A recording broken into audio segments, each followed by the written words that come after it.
Everyone, সবাইকে welcome জানিয়ে শুরু করছি আজকে আমার এই রেসিপি। আজ বানালাম ফিশ কারি।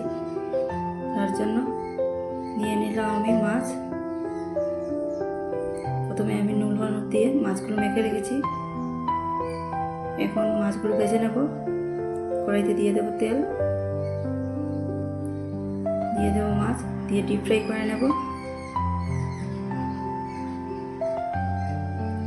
ফ্রাই করা হয়ে গেছে।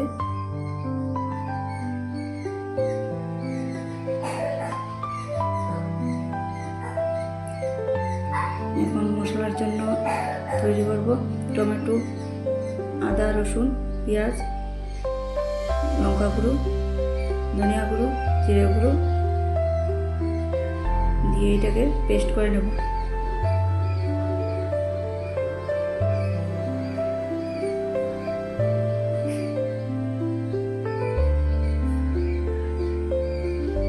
পেস্টটা হয়ে গেছে, নামিয়ে নেব।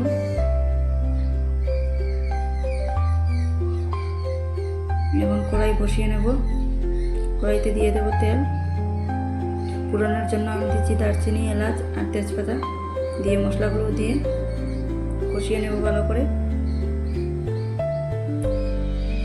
ভালো করে কষাতে হবে।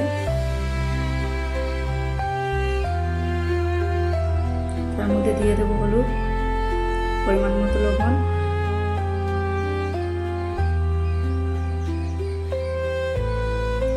দিয়ে নাড়াচাড়া করে ফ্রাই করে নেব।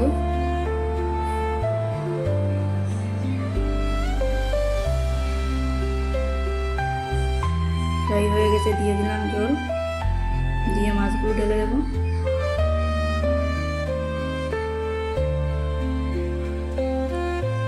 অল্প সময় জাল দিয়ে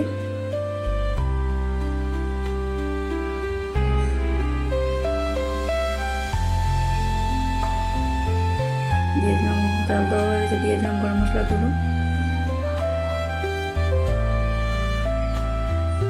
হালকা নাড়াচাড়া করে নামিয়ে নেব। খেতে অনেক টেস্ট হয়ে গেছে, সার্ভ করে নিলাম আমি। প্লিজ ভালো লাগলে সাবস্ক্রাইব করে দেবেন, লাইক করে দেবেন। বাই।